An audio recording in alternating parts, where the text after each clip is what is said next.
We're here today with Bill Longbrake, Executive in Residence at the Center for Financial Policy at the Smith School of Business. Bill publishes a monthly letter called the Longbrake Letter that includes a multitude of financial policy and economic topics. Today he will talk to us about some of the issues that he brings up in his June letter. Bill, thanks for joining me here today. Well, it's great to be here, Michelle. To start things off, I wanted to talk about one of the issues that you addressed in this month's letter, and that's the difficulty of the economic recovery following the latest recession in regards to U.S. employment. To encourage recovery, you recommended that policymakers really direct resources away from just stimulating consumer spending and towards investment and increasing the U.S.'s global competitiveness. I looked into the World Economic Forum's publications, and they've identified multiple pillars of economic competitiveness, and they include infrastructure, higher education and training, technology, financial market development, and goods market efficiency. Are these the types of areas that we should be directing resources to, or did you have something else in mind? Well, the short response to your question is absolutely yes. Those are things that we should be putting greater focus on than we have been to date. Now, you know, I looked at the 12 pillars that are articulated in that report, and many of the pillars the United States actually has, and they're very solid, but many of them are not solid. Such as? And let me go into that a little bit here, because I want to explain a little bit about the view in my letter here, where I said emphatically that the jobs are not coming back. We have a very high rate of unemployment in the United States. It's actually ticked up over the last 3 months, much to the surprise of many.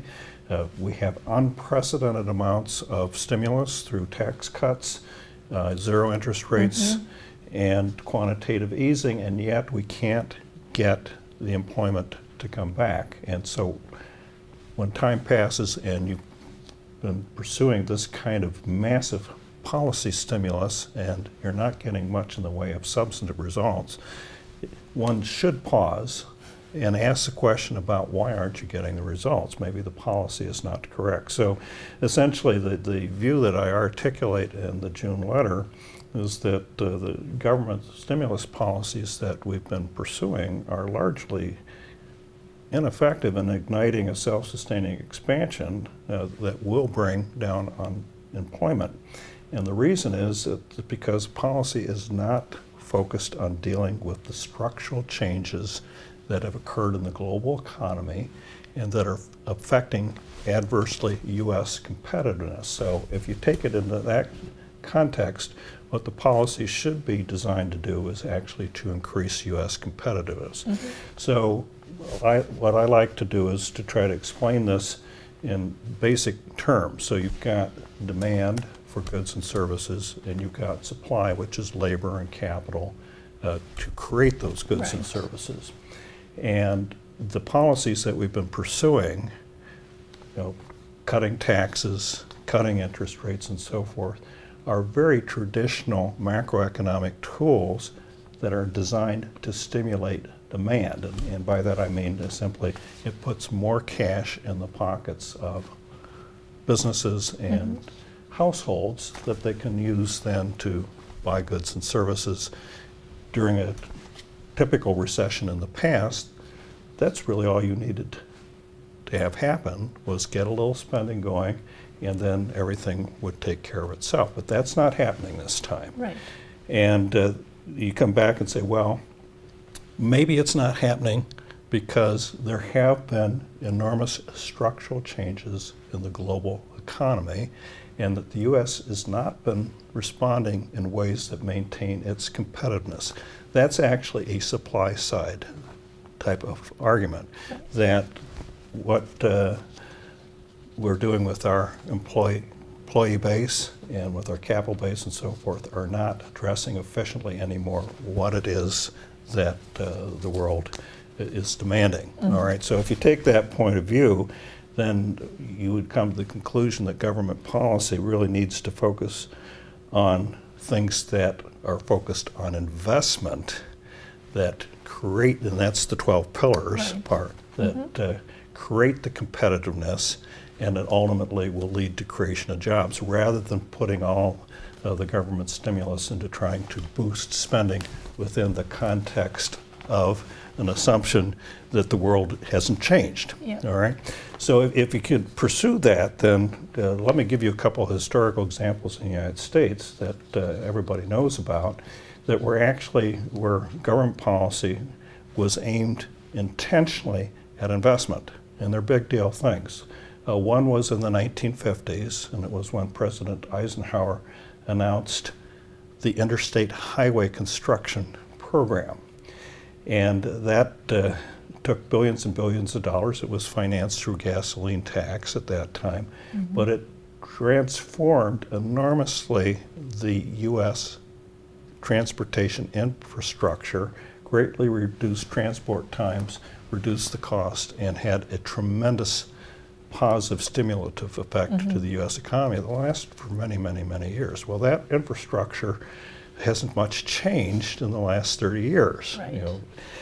Or another example would be 1960s, when President Kennedy announced the space program. We're going to put a man on the moon, and which was accomplished, but the spin-offs from the space program were enormous, because there was enormous research that was done on miniaturization. It actually galvanized the computer revolution, accelerated it, and many other spin-offs came from the space program that provided enormous boosts to just regular industry and activity. So it wasn't just a spending program, it was a research program that had major impacts that were lasting.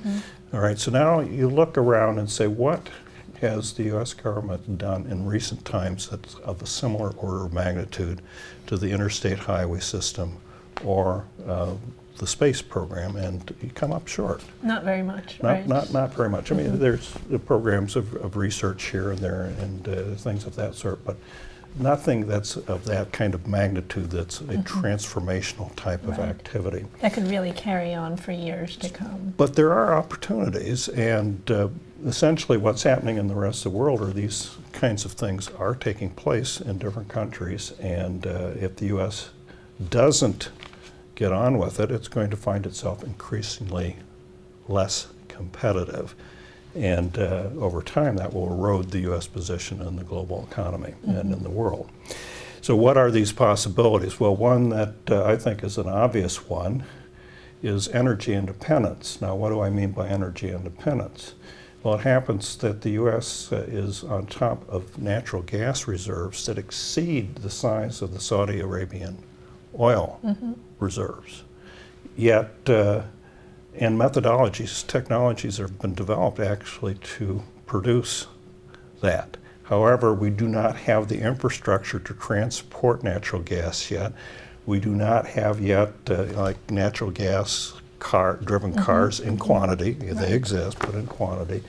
And the point being is, yes, the technology exists to produce it, but to get it to where it's needed and to use it efficiently, there's much work to be done yet. All right, so that would be just one example.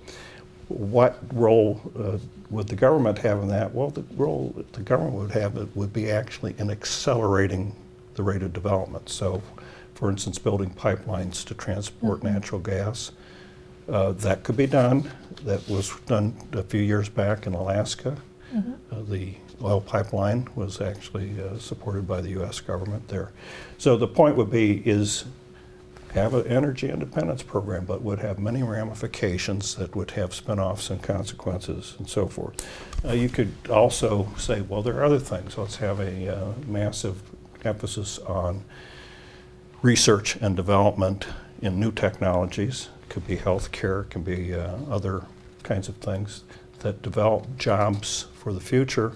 Couple that and combine that with intentional job skill training programs. You know, allocate the funds to universities and vocational schools and community colleges that are targeted to help subsidize the development of teaching methodologies and skills and capabilities that are in those skill sets. And we actually do know pretty well where the shortage of skills are in terms of jobs. We don't need more real estate brokers, we don't need more bankers, but we do need computer technicians and other kinds of things. So again, where the government could be helpful is actually take the money that's being now spent to try to boost demand and redirect it into investment programs that develop job skills and jobs in the future. Now, here's the one problem with that.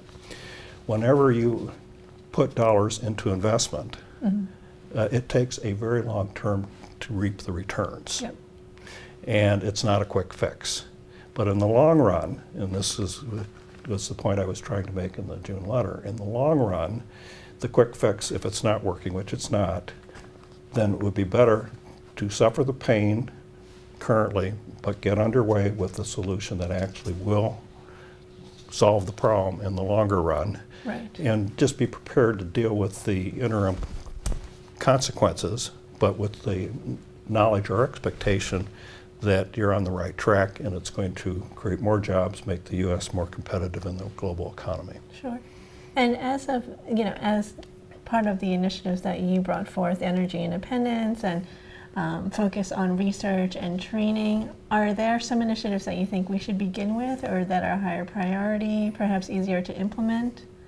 Well, see, here's part of the problem. Right now, we are consumed, and we're going to talk about this later, with the size of the federal debt and the deficit.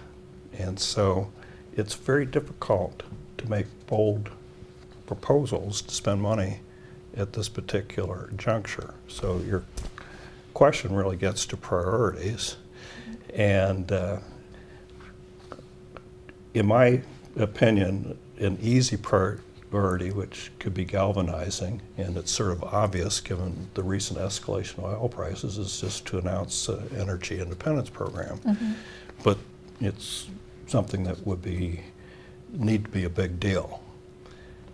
I don't see that in the works. I don't see any discussion about that. There was some discussion about that back at the beginning of President Obama's term, but I'm not really very hopeful right now. The whole political focus seems to be on deficit reduction and other matters. Right. Well, let's talk about that a little bit, actually, in our next subject. As we near the end of June, we are reminded that August 2nd is quickly approaching. And that, of course, is a deadline that Timothy Geithner put forth as the deadline to raise the debt ceiling. Are we likely to see bipartisan agreements with this budget and debt ceiling before this deadline? Well, the short answer is probably yes. All right. Encouraging. But the real questions are really ones of how messy will the process be, and what will be the size of the deficit reduction and its composition. And the reason I say probably yes is it's pretty much everybody agrees it's unthinkable to miss the date and create uncertainty that threatens default of U.S. Treasury securities. It's just a place that nobody wants to go. Absolutely. So let's kind of look at what we do know about the current situation. There actually is quite a bit that we know, and let me just spell it out here, but it does give me optimism about the outcome.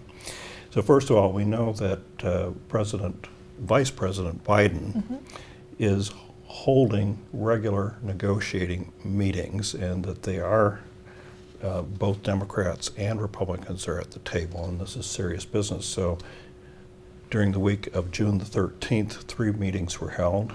That was last week. And during the current week of June 20th, 3 meetings are scheduled, Tuesday, Wednesday, and Thursday. And so there's serious work underway, serious discussions. We also know that the debt ceiling needs to be raised by at least $2 trillion so that Congress won't have to deal with that issue again until after the 2012 presidential election.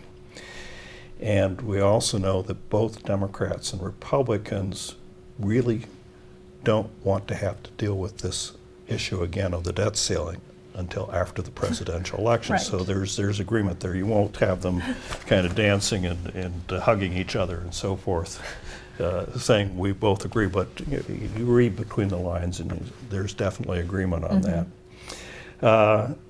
We also know that the Republicans early in the process drove a stake in the ground and said that the deficit reduction needed to at least equal, if not exceed, the amount of the increase in the debt ceiling. Well, if the debt ceiling needs to increase $2 trillion, that means you have to find deficit reduction of $2 trillion. Now, the time frame, everybody agrees, is 10 years. All right, so it's $2 trillion over 10 years.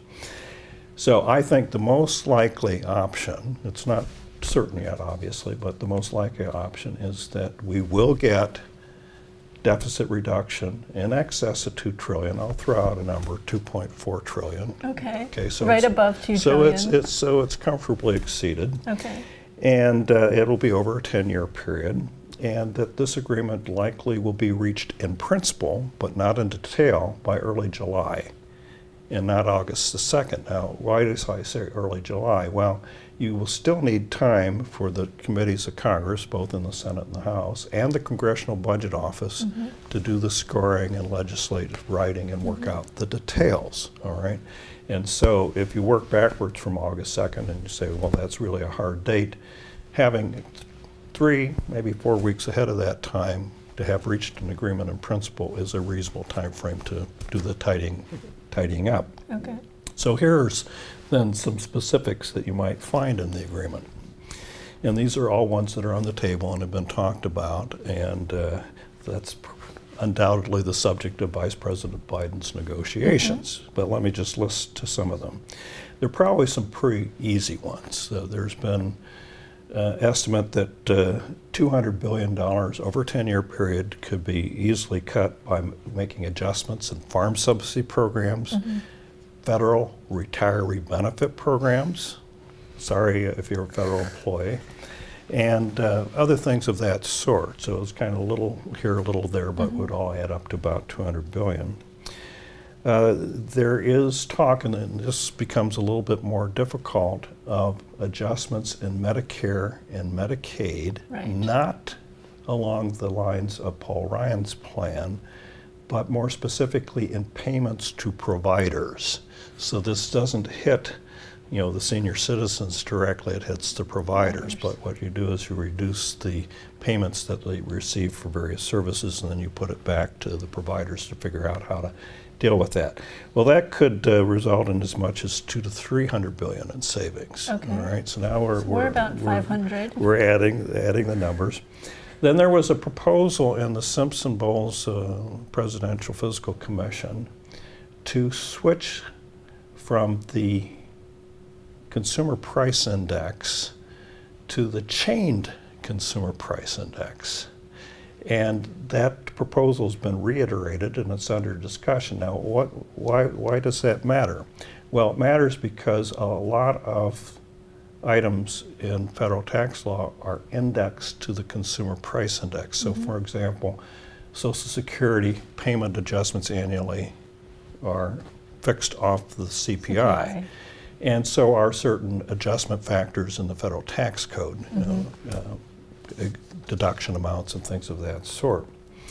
The chained CPI, without going into the details of its composition, has over the last several years averaged about 0.2% less per year than the CPI itself. So if you adopt it, you're going to reduce the amount of the annual increase, whatever the CPI tends to be.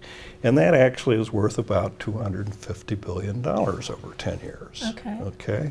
Now, that one's also not quite as clear because you could argue that it involves tax increases to the extent that it's reducing the amount of the automatic tax adjustment. But you can get it, you could sort of fudge that if you want by saying, well, yeah, but it's not a tax increase, it's just changing the way in which you calculate the tax situation. Well, then you have, what are we up to here? We're at $750 billion. Yeah, okay, so that's actually maybe a third of the way there. But the rest will be likely in a conceptual basis. And what do I mean by that? Well, the Congress will say, we agree to reduce the deficit by $2.4 trillion over the next 10 years. We have these specific things that we're going to go after and put into legislation. And the remainder we'll just put under discretionary spending caps. Okay. Now, what's a discretionary spending cap? Well, a discretionary spending cap is simply, well, each year we'll set a target for what the deficit needs to be, and if the budget comes in and makes that deficit larger than that number, then the difference gets taken out pro rata across the board. Well, what does that mean? Well, it may not be out of Social Security, Medicare, but it could be out of things like defense and all other aspects of the budget. But what you do is you kick the can down the road basically for a period of time and say, hey, we're just committing to do this. We'll figure out later on the exact details of how we're going to do it. For the sake of coming to an agreement now. For the sake of coming to agreement now. And I say it's discretionary because nobody is talking about having hardwired mandatory, if this happens, then you have to automatically cut. So Congress would still have the opportunity in the future to back off. Right.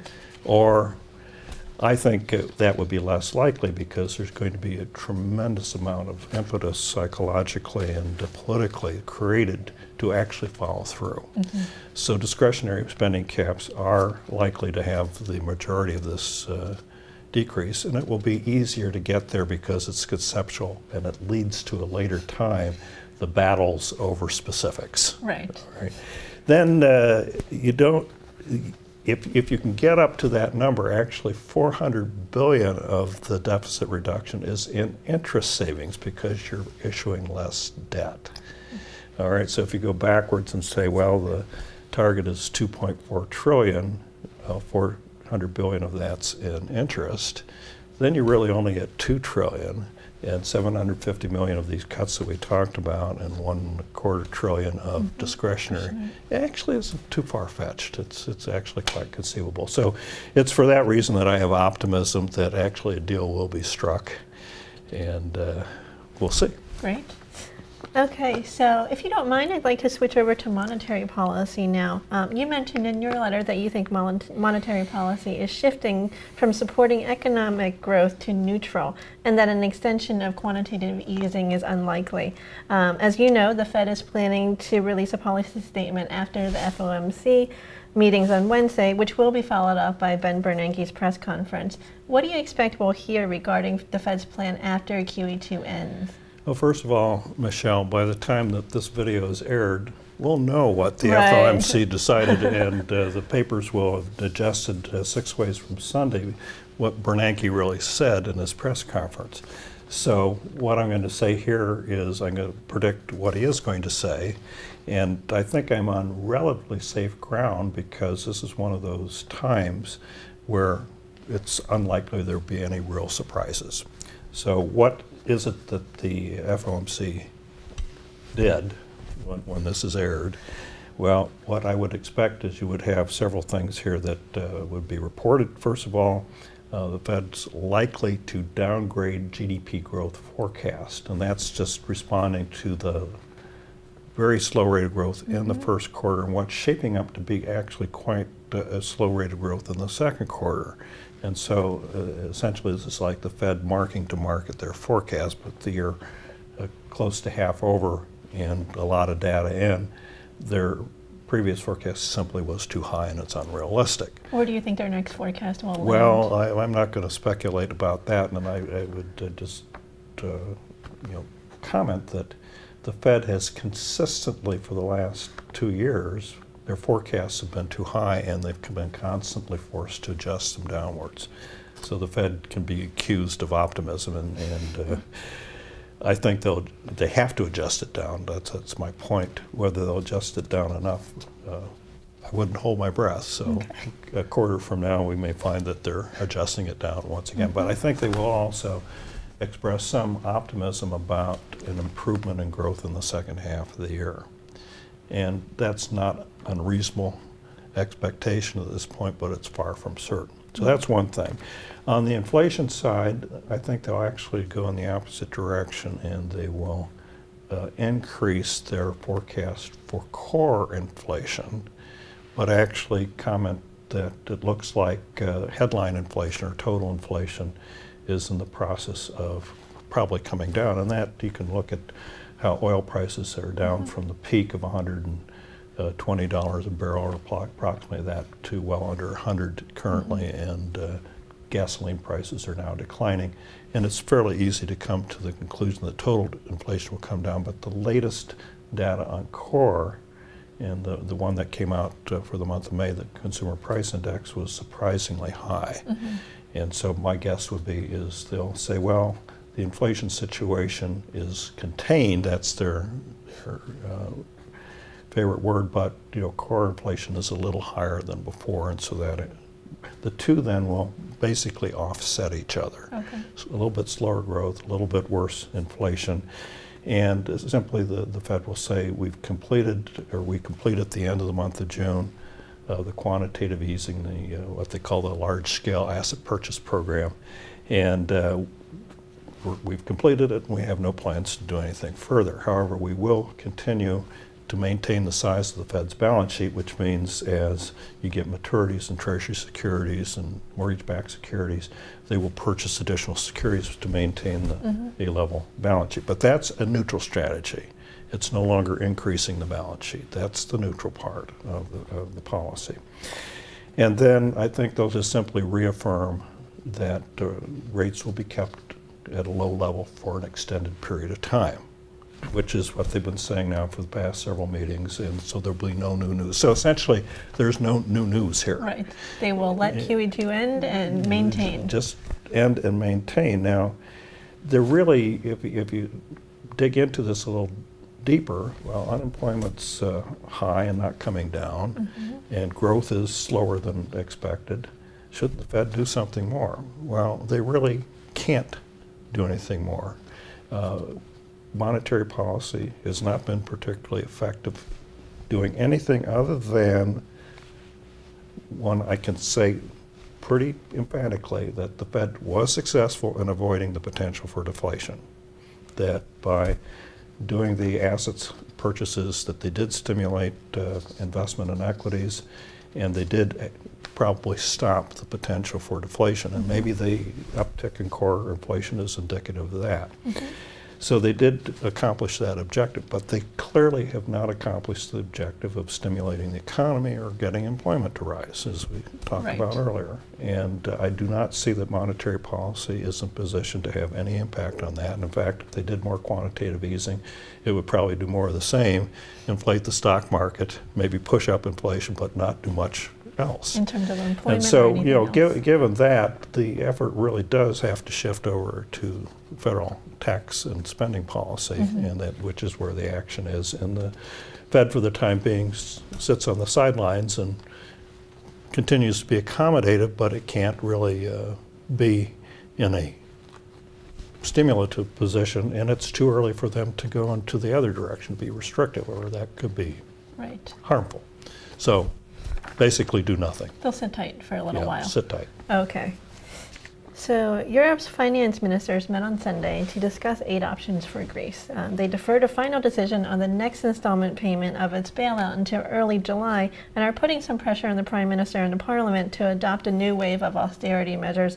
As you know, that's been met with much resistance and protests. Are these plans, are they going to provide Greece with a long-term solution to its debt crisis? And really, what's going to help prevent the negative effects of possible default from spreading to other world markets? Oh boy, well there are several questions there. So the short answer to your question is no. What is afoot right now will not provide a long-term solution. It just simply buys a little bit of time, and not very much, as a matter of fact. So let's review the events here just to set the stage a little bit. A year ago, the IMF, International Monetary Fund, and the European Central Bank put together a 110 billion euro package to provide funding for the Greek government to help them, give them time to get their house in order.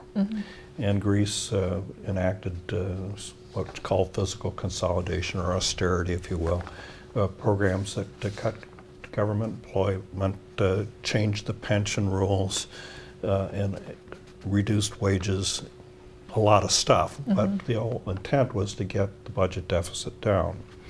And it was understood that that would require time to accomplish, and for a period of time that the Greek deficit would come down, but the debt to GDP ratio, which is a measure of burden, debt burden, would actually go up. And that, of course, that's exactly what happened. What the assumptions, and I said this at the time in a letter that I wrote a year ago, I said the assumptions were far too optimistic because for that solution to work required the Greek economy actually to begin growing so that you would have growth in the GDP part of the debt to GDP ratio actually increasing, so you would shrink the impact of the debt burden. In fact, the outcome is far worse. Unemployment has gone up more than forecast. GDP has gone down more than forecast. And so the debt to GDP ratio simply exploded.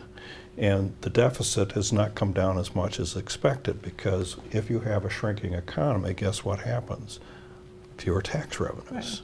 Right. All right. So austerity in a situation where the economy is contracting actually adds fuel to the fire in the wrong kind of way. And it's actually created additional contractionary impetus in the Greek economy. So that's the backdrop. Now, coming up to what the finance ministers of the European Union did was simply what's now hanging fire is the last installment on that original 110 euro plan. It's 12 billion euros. And it's just simply releasing that, and what was set up in the original plan was a requirement that certain benchmarks would be hit. Well, they really haven't been met. And so the Greek government has now been prevailed upon, forced, it might be a more appropriate word, to come up with additional austerity measures. And so what is pending right now is a package that would further increase taxes, that would include additional wage cuts, and would mandate the sale of about $70 billion worth of state-owned companies or industries. And again, that's probably, in my opinion, based on optimistic assumptions, but it would, at least on paper, put Greece back on this pace to actually be in compliance with the original requirements. And what's happening today, and this, we're taping this on June the 21st, is the Greek Parliament is doing a vote of confidence on the Prime Minister, George Papandreou, and that's expected that he will get the vote of confidence. There doesn't seem to be too much doubt about that. If he doesn't, that would be a surprise. Of course, by the time this is aired, we'll know that. But if he doesn't, you know, all hell breaks loose, because that means the government falls, you have to have a new election and so forth. Or maybe not a new election, but you have to form a new government. So that's likely, he's likely to get the vote of confidence. Then next Tuesday, which would be June 28th, I believe it would be, is the date that's scheduled for the Parliament actually to take action on this additional austerity program. And again, that's expected to pass. If you look at the polls, and you cited the riots and the work stoppages and so forth, this is not a popular action. No. It's not a popular action, but it's one where really the politicians don't have any choice. So what is Greece's problem? I think it'd probably be useful to talk about. Oh, before I go into that, essentially all this action would simply release the 12 billion euros. And not very much else. And it wouldn't do anything else, which is why I said no to your question. But it would give them another 2 months. Which isn't that much And another time. 2 months is until September. But what happens in September is you have massive amounts of Greek debt rolling over that has to be refinanced. And because they will continue on net, the deficit's still running at a level that they need additional financing over time. They'll still have to go out for incremental financing, so rollover and incremental financing. And it's estimated by those who ought to know that Greece probably needs a new bailout package in the vicinity of 100 billion euros. All right, so the 110 is just the first stop, That's just and the there's first. another 100. Well, All right, so what is Greece's problem, and why does this kind of go on as it is? Well, it started with the deficit was far too high, and Greece let its debt to GDP ratio get out of control, or just got up to the point. And when you cross over a certain threshold, it actually becomes counterproductive because people then worry about default. They raise your interest rates, and that actually accelerates the cost of the debt and the debt burden. The measures to reduce the deficit, in effect, have been self-defeating because they've depressed the economy, reduced revenues, reduced economic growth, reduced GDP, and so you get to a certain point again, and Greece has clearly crossed over into that zone where the remedies are actually worse than create a worse outcome. So the second problem that they have, and they actually have two problems. So the first problem is the debt problem. The second problem is the Greek economy is not competitive as a trading partner within the European Union or elsewhere. And that problem could be solved if they were not a member of the European Union simply by devaluing the currency. Because in one fell swoop, they could then reset the bar, so to speak, in terms of international trade by just changing the value of their currency. Well, they can't do that because they're a member of the European Union, so that's not available. The austerity programs will eventually help cure the competitiveness by driving down wages and so forth, but it's a very painful, extended process. The solution to the first problem, it's obvious, but it's not politically palatable yet to speak about it in a serious way, and that the solution is to restructure the debt. And what does that mean? It just simply means reducing the value by forcing all the current debt holders to take a haircut. And indeed, if you look at the yield on the 2-year Greek debt, it suggests that that haircut, the market is expecting it to be about 50%. All right, so you get half your money back. Well, what's the real issue then? Because I think we get there, that there's no alternative. Eventually you have to restructure the debt because you just can't, through these other measures, get to where it needs to be gotten. And the political consequences will get greater and greater in Greece, and eventually it will force the debt restructuring issue. So the real issue then in debt restructuring is who bears the loss, all right? And that's a big deal, because the answer to the question will determine whether or not we have a Lehman type of market panic. All right?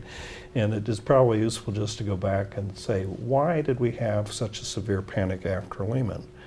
Well, the reason we did is that the market was expecting Lehman to get bailed out just as it happened to other significant financial institutions that had gotten into trouble, like Bear Stearns or Fannie Mae and Freddie Mac and so forth. And when that didn't happen, it was a shock. It wasn't that it wasn't totally out of the realm of possibility. It just wasn't. It was just surprising. It was surprising that the government actually let it go. Right. And the first thing you do when you are hit with an unexpected event is, oh my gosh, somebody's going to take some losses, and it's not going to be the government taking care of it. And let's just get out of anything that looks the least bit risky and not worry about it, because we don't want to be the last person standing. Right. Because the last person standing may have to eat it all. Yeah. All right. And so that's what panics are all about. And could that happen in the Greek situation? Absolutely. It could happen if, indeed, you get down to the moment of critical crisis where the can can't be kicked down the road any further, that debt restructuring has to be done, and the market is surprised by a solution that forces investors to bear some of the risk. Because investors right now, by and large, assuming for the most part, that's at the end of the day, the European Union will blink and it will absorb the debt and take over the debt, basically bail out Greece. Right. All right. So why hasn't that happened so far, if that's sort of where it's headed? Well, there's a couple of reasons. First of all, having talk about the European Union absorbing the debt. And there's been a little chatter about issuing Euro bonds and things like that. But it hasn't been very serious, and it definitely hasn't come from government sources. Well, why would that be? First of all, you want to keep Greece feet to the fire. Because if you begin to hint that we'll bail you out, we'll take care of you, then it takes away the political impetus within Greece to actually solve their own problems. And so acting prematurely to have that discussion, it can be self-defeating. So that's one of the reasons. But probably the more important one, and I'm going to pick on Germany at this point, and Angela Merkel, who's the chancellor. Bailing out Greece is simply very politically unpopular in Germany, and Germany would bear the brunt of the bailout, because simply if the Greek debt is made whole and it shifts to the European Union, Germany is the anchor. France is close behind, but Germany is the anchor to the European Union, and essentially it would mean that the German taxpayers are bailing most of the pain of solving Greece's problem. That is not a popular position, and it could cost Ms. Merkel her job. Yep, All absolutely. Right? So she certainly is not anxious to do it too, and the kick the can down the road strategy then serves both purposes, to keep Greece's feet to the fire, but also to put off the day of reckoning. But stay tuned. The next episode is near at hand. It will come in September. This is not over, and it's not going to get better with the passage of time. Right. We will see what happens. Now, what about the threat of contagion at this point? Well, again, it comes back to, will the market be surprised? And there's been a little bit of talk during this latest round about so-called debt reprofiling, which is a technical term for inducing current holders of debt when it comes time to redeem their holdings, and there's a lot of that coming, to simply accept new debt for a much longer maturity. Now, there's a problem with that. The problem with that has to do with the development of credit default swaps. And there are a lot of credit default swaps that have been written on Greek debt. And the way in which the contracts are written is, if the holder of the debt exchanges it for a new issue of longer maturity, and it doesn't meet certain, quote, voluntary stipulations, it becomes an event of default. And it triggers the payment of the credit default swap. And the rating agencies have pointed out that, and essentially said that if that occurs, they will be forced to say, no matter what might have happened in terms of, quote, voluntary activity, that it would be an event of default and would trigger the credit default swaps. But that in and of itself would get into this beginning to say, oops, now you're pushing back on the private sector through the credit default swaps, the insurers, some of the burden. And again, that becomes something that could happen. Everybody knows that, but really is not expected to happen. And that starts the trade in motion. So again, markets panic when they fear that the rules of the game are suddenly changed and that they're very vulnerable, and ask no questions, just act. And the contagion occurs because you get it then moving very quickly and at lightning speed from one market to another. So if contagion were to occur, it would start, of course, with the Greek debt, but it would move very quickly to Ireland, Portugal, Spain, Italy, and even Belgium. Which would be And you would have something that could well look like what happened in the fall of 2008 in the United States, when you had the Lehman event and the markets seized up. Okay, well, we will certainly stay tuned. It's not something I expect, because I really do think that the stakes are so high here, and the knowledge from what happened around Lehman is still fresh in everybody's mind, that you will have irrational resolution. But it's one where, as long as you can kind of delay it, that seems to be the favored political strategy of the moment. Right. It's kick the can down the road a little bit Yeah. further until we need to stop. My message is time is running out, the clock is ticking, and things are getting worse, not better. Right, I agree. Well, thank you so much for joining us here today, and I will speak to you next month. Great.